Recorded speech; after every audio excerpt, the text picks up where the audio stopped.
Hello मेरे प्यारे दोस्तों, हर हर महादेव। नमस्कार, कैसे हैं आप सभी? आशा करती हूँ आप सभी ठीक होंगे। फ्रेंड्स, आज मैं आप सबके साथ बिहार, झारखंड और उत्तर प्रदेश की बहुत ही ज़्यादा एक फेमस रेसिपी है, जिसके कि बहुत सारे नाम है, जिसको कि बेसिकली ज़्यादातर लोग ठेकुए के नाम से जानते हैं। उसकी रेसिपी शेयर करने जा रही हूँ। वैसे तो देखिए, ये जो है छठ पूजा जो एक महान पर्व होता है, उसमें इसको प्रसाद के रूप में ग्रहण किया जाता है, बनाया जाता है। और इसको बनाने के बहुत सारे नियम और कानून होते हैं, ठीक है जी, जिसमें स्वच्छता का और साफ सफाई का बहुत ज़्यादा ध्यान रखा जाता है। लेकिन मैंने एकदम उस तरीके से नहीं बनाया, क्योंकि वो जो डलिया होता है छठ पूजा के अंदर, उसमें रखने के लिए ठेकुआ जिस तरीके से बनाया जाता है, उसकी विधि एकदम अलग होती है। वो बेसिकली आटे और गुड़ से ही बनाया जाता है, और उसके लिए ठेकुए के सांचे का ही इस्तेमाल किया जाता है, ठीक है जी। उसमें मैदा या सूजी का इस्तेमाल बिल्कुल भी नहीं किया जाता है, जो कि डलिए के अंदर रखा जाता है, ठीक है। लेकिन मैंने डलिए के अंदर रखने के लिए नहीं बनाया है, मैंने ये ठेकुआ एक अलग तरीके से बनाया है, जिसके अंदर मैंने सूजी और मैदे दोनों का इस्तेमाल किया है, और गुड़ की बजाय मैंने यहाँ पर चीनी इस्तेमाल की है। देखिए, इसका एक तो ये रिलीजन से संबंधित है, इसका एक रीजन है इसको बनाने का। मैंने जैसे आपको बता दिया, छठ पूजा जैसे महान पर्व में इसको बनाया जाता है। जो लोग व्रत रखते हैं वो अपने डलिए में रख कर इसको पूजा पाठ से मतलब संबंधित होता है। लेकिन मैंने एक अलग तरीके से बनाया है इसको। वैसे भी लोग अब पूरे साल ही खाते हैं, खाना पसंद करते हैं एक मीठे व्यंजन के तौर पर। जैसे कि आप कहीं सफर कर रहे हैं, या आपके कहीं बच्चे कहीं हॉस्टल में या बाहर जाके दूर कहीं पढ़ रहे हैं, तो उनके लिए आप ये बनाकर दे सकते हैं उनको। बहुत लंबे टाइम तक इसको स्टोर करके रखा जा सकता है, ये खराब भी नहीं होता है। और फ्रेंड्स, एक चीज़ और, छठ पूजा में जो ठेकुआ बनाया जाता है, उसमें जो मोयन दिया जाता है वो भी देसी घी का दिया जाता है, और ठेकुए को जो फ्राई किया जाता है वो भी देसी घी से किया जाता है। लेकिन मैंने यहाँ पर ऑयल यूज़ किया है, क्योंकि मैंने डलिए में डालने के लिए ठेकुआ नहीं बनाया है, जैसे कि मैंने आपको पहले बताया है। तो उसी की रेसिपी मैं आज आप सबके साथ शेयर करने जा रही हूँ। फ्रेंड्स, अगर आप लोगों को मेरी रेसिपीज अच्छी लगती है तो आप मुझे सपोर्ट कीजिए।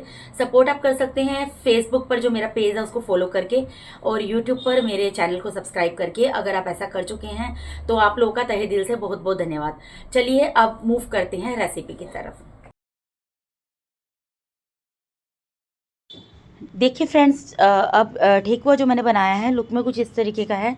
जैसा कि आप देख सकते हैं, अगर आप इस तरीके से बनाएंगे तो बहुत ज़्यादा अच्छा बनेगा, बहुत ज़्यादा खस्ता बन के तैयार होगा। इसका प्रॉपर मेज़रमेंट मैं आपको अभी दे दूँगी, ठीक है फ्रेंड्स। और देखिए, इसके ऊपर जो डिज़ाइन बनाया है मैंने, लीफ का डिज़ाइन बनाया है, भी बहुत ज़्यादा सुंदर है। जो सांचे आते हैं ठेकुआ बनाने के, उसके ऊपर ये लीफ का डिज़ाइन भी होता है। तो अगर आपके पास सांचा नहीं भी है तो बिना सांचे के ही मैं आपको इस डिज़ाइन का ठेकुआ बनाने की विधि आज बता दूँगी यहाँ पर। देखिए, इसको बनाने के लिए मैंने यहाँ पर एक परात ली है फ्रेंड्स, और यहाँ पर पानी लिया है। पानी लिया आटा लगाने के लिए, ठीक है जी। जितनी ज़रूरत होगी उतना हम यूज़ कर लेंगे। इसके अलावा फ्रेंड्स, यहाँ पर मैंने 2 कटोरी भर के यहाँ पे आटा डाला है। आटा गेहूं का जो भी आप इस्तेमाल करते हैं अपने घर में वो आप ले सकते हैं, ठीक है। उसके अलावा यहाँ पर 1 कटोरी मैंने सूजी डाली है। सूजी जो है बारीक या मोटी कोई भी आप ले सकते हैं। उसके अलावा 1 कटोरी मैंने यहाँ पर मैदा डाला है, ठीक है फ्रेंड्स। उसके अलावा 1 कटोरी मैंने यहाँ पर चीनी ऐड की है, ठीक है फ्रेंड्स। और मेज़रमेंट में बताती हूँ किस तरीके से लिया जाता है फ्रेंड्स। जिस भी कटोरी से, ग्लास से या मेजरिंग कप से, जिससे भी आप आटा ले रहे हैं ना, जितना आप आटा लेंगे उससे हाफ़ क्वांटिटी में सूजी जाती है, और उससे हाफ़ क्वांटिटी में मैदा जाता है इस रेसिपी के अंदर, ठीक है जी। और चीनी की बात होती है, जो जैसे यहाँ पर आटा, मैदा और सूजी मिलाकर टोटल 4 कटोरी था, तो उसका 1/4 पार्ट चीनी ऐड होती है। यानी कि 4 कटोरी टोटल आटा, मैदा और सूजी था हमारा यहाँ पर, तो 1 कटोरी चीनी ऐड होगी। और मोइन की बात है तो मोइन जो है चीनी से हाफ़ क्वांटिटी में ऐड होता है। 1 कटोरी चीनी ऐड की थी ना, तो उसका हाफ़ यानी हाफ़ कटोरी यहाँ पर मोइन के लिए ऑयल ऐड होगा। उसके अलावा फ्रेंड्स, यहाँ पर 2 बड़े चम्मच भर के मैंने यहाँ पर सौंफ डाली है। सौंफ का फ्लेवर इसके अंदर बहुत अच्छा आता है। देखिए, इस तरीके से मुट्ठी भर रही है। अगर आप इस मेज़रमेंट से मोइन डालेंगे, सब चीज़ें डालेंगे जो मैंने आपको बताई है, तो आपका ठेकुआ कभी भी ख़राब नहीं बनेगा, हमेशा खस्ता बनेगा। जो भी टिप्स एंड ट्रिक्स इस वीडियो के अंदर मैं आपको बता रही हूँ, इनको अगर आप इंस्ट्रक्शंस को, इन टिप्स एंड ट्रिक्स को फॉलो करते हुए बनाएंगे, तो मैं आपको गारंटी देती हूँ आपका ठेकुआ बहुत खस्ता बनकर तैयार होगा, और बहुत लंबे टाइम तक भी इसको स्टोर भी करके रख सकेंगे। पहली बात है, स्टोर कर ही पाएंगे खाएंगे, क्योंकि इतना अच्छा बनता है कि आप ना चाहते हुए भी उसको बार बार खाएंगे। ठीक है जी। अब आपको एक चीज़ और बताती हूँ फ्रेंड्स, जो प्रसाद के लिए ठेकुआ बनाया जाता है ना, उसका डो टाइट लगाया जाता है।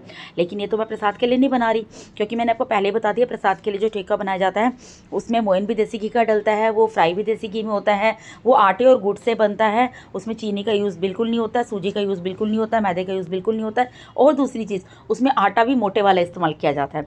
ठीक है जी। तो ये तो मैं एक नाश्ते के तौर पे बना रही हूँ। ठीक है, तो ये बहुत टेस्टी बनता है फ्रेंड्स। अब देखिए उसके बाद क्या करना है, मैंने इस डो को कोई रेस्ट वगैरह कुछ नहीं कराया था। ये डो ना तो मैंने बहुत ज़्यादा टाइट लगाया और ना ही बहुत ज़्यादा लूज़ लगाया था, पतला लगाया था। ठीक है जी, मीडियम डो लगाकर तैयार किया था। उसके बाद एक लोई ली, जिस भी साइज़ का ठेकुआ आपको बनाना है, छोटा बड़ा, उस हिसाब से आप लोई ले लीजिए, बड़ी या छोटी। उसके बाद उसको राउंड राउंड रोल किया, जिस तरीके से रोटी के लोई को आप करते हैं। उसके बाद उसको फिंगर्स की हेल्प से इस तरीके से ओवल शेप दे दी। और उसके बाद आपको टूथ पिक से डिज़ाइन बनाना है, जैसे मैंने आपको यहाँ पर बनाकर दिखाया है। ठीक है जी। इसके मिडल में एकदम से लीफ का डिज़ाइन देखिए बेसिकली मैंने बना दिया। आप देख सकते हैं मैंने किस तरीके से बनाया है। मैं आपको एक ठेकुआ बनाकर दिखाया है डिज़ाइन। अब आपको एक और लोई देखिए यहाँ पर ली है, और इसके ऊपर टूथ पिक की हेल्प से वो वाला डिज़ाइन बनाकर दिखा रही हूँ जो कि सांचे के ऊपर बना होता है। अगर सांचा नहीं भी है तब भी आप सांचे वाला डिज़ाइन इस तरीके से टूथपिक की हेल्प से इजीली ठेकुए के ऊपर बना सकते हैं। ठीक है फ्रेंड्स, ये देखिए। अब नेक्स्ट टाइम जब भी मैं आपसे ठेकुए की रेसिपी शेयर करूँगी तो जो छठ पूजा के डलिए के अंदर ठेकुआ रखा जाता है उसकी रेसिपी शेयर करूँगी। इसको आप ऑयल से बना सकते हैं। मैंने भी ऑयल का ही मोइन दिया और ऑयल में ही इसको फ्राई किया। ये देखिए इस तरीके से, और देखिए कितना सुंदर डिज़ाइन लग रहा है ये। और जिस तरीके से दिखने में सुंदर लग रहे हैं, यकीन मानिए खाने में बहुत ज़्यादा टेस्टी लग रहे थे। मैंने यहाँ पर फ्रेंड्स सौंफ डाली है, आप चाहे तो इलायची पाउडर भी डाल सकते हैं। ठीक है जी, या फिर इलायची को दरदरा, जो हरे वाली इलायची होती है उसके अंदर के बीजों को दरदरा कूट कर वो भी आप इसमें ऐड कर सकते हैं। या सौंफ और इलायची दोनों आप फ्लेवर पसंद करते हैं, दोनों को भी हाफ हाफ क्वांटिटी में ऐड कर सकते हैं, या किसी भी एक अपने पसंद के फ्लेवर को आप इसमें ऐड ऑन कर सकते हैं। उसके बाद तेल की बात होती है। तेल का टेम्परेचर कैसा होना चाहिए फ्रेंड्स, यहाँ पर मैंने कढ़ाई में ऑयल गर्म होने के लिए चढ़ा दिया था। जब आप इस पर ठेकुआ डालेंगे ना, तो ऑयल का टेम्परेचर यहाँ पर आपको एकदम लो फ्लेम पे रखना है। मतलब आप गैस पे फ्राई कीजिए या इंडक्शन पे फ्राई कीजिए, जिस भी चीज़ में कीजिए, लेकिन ऑयल एकदम कम गर्म होना चाहिए। और दूसरी चीज़, उसका टेम्परेचर एकदम लो होना चाहिए, क्योंकि अगर आप इसको हाई फ्लेम पे फ्राई करेंगे तो बाहर से तो ये बहुत जल्दी आपके मतलब फ्राई हो जाएंगे, लेकिन अंदर से ही कच्चे रह जाएंगे। ठीक है जी। तो पहले आपको, और दूसरी चीज़, जब आप इन ठेकुओं को ऑयल के अंदर फ्राई होने के लिए डालेंगे तो आपको उनको छेड़ना नहीं है। जब ये थोड़े से खुद ही फ्राई हो जाते हैं तो उभर के फ्लोट करने लग जाते हैं ऑयल के ऊपर। ठीक है जी। उसके बाद अलटते पलटते हुए इस तरीके से आप इनको सेक कर तल कर तैयार कर लीजिए। जब ये दोनों तरफ से थोड़े से सिक जाएंगे तो गैस की फ्लेम को मीडियम रख दीजिए। और जब अच्छे से आपको लगे कि अब ये पूरा तलने की, मतलब पूरा बनने के प्रोसेस इनका कंप्लीट होने वाला है, तो आप हाई फ्लेम भी रख सकते हैं। ठीक है जी। बस आपको ध्यान रखना है कि जले ना। इस तरीके से मैंने ये सारे ठेकुए बनाकर तैयार किए थे, और इतने डो के अंदर फ्रेंड्स 35 ठेकुए बनकर तैयार हुए थे। और यकीन मानिए खाने में बहुत ज़्यादा टेस्टी थे। इसी मेज़रमेंट के साथ आप हमेशा ठेकुए बनाइए, ठीक है, और खाइए, और अपने अनुभव मेरे साथ शेयर कीजिए। बताइए आपको ये रेसिपी कैसे लगी। इस तरीके से हमने यहाँ पर ठेकुआ बनाकर तैयार किया है, जिसको कि बनाना बहुत ज़्यादा सरल है, और बिना सांचे के आप इसको बनाकर इजीली खा सकते हैं। ठीक है जी। और ये खाने में बहुत ज़्यादा स्वादिष्ट लगता है। अगर आपने कभी भी इस तरीके का ठेकुआ नहीं बनाया है तो एक बार ज़रूर बनाकर खाइएगा। ठीक है जी। अभी मैंने चीनी के साथ बनाया है। अगली बार मैं कोशिश करूँगी कि जो डलिए के अंदर ठेकुआ रखा जाता है, जो गुड़ से बनता है, वही रेसिपी आप लोगों के साथ शेयर करूँ। क्योंकि फ्रेंड्स ये जो ठेकुआ बनाया, मैंने अभी रिसेंटली ही बनाया है। और जो छठ पूजा में ठेकुआ बनता है ना, उसको जो सुबह का अर्घ डलता है सूर्यदेव को, उसके बाद ही उसको ग्रहण किया जाता है, खाया जाता है। उससे पहले उसको नहीं खाया जाता है। और उसको छठ पूजा के पर्व से एकदम पहले बनाया भी नहीं जाता है, थोड़ा टाइम पहले बनाकर रखना होता है। ठीक है जी। तो मैंने तो ये वैसे ही बनाया था घर में खाने के लिए, वही रेसिपी आप लोगों के साथ सोचा शेयर कर दूं। तो आप बताइएगा आपको रेसिपी कैसी लगी। अगर अच्छी लगी तो वीडियो को लाइक शेयर करना ना भूलिए, और चैनल को सब्सक्राइब जरूर कीजिए। हर हर महादेव।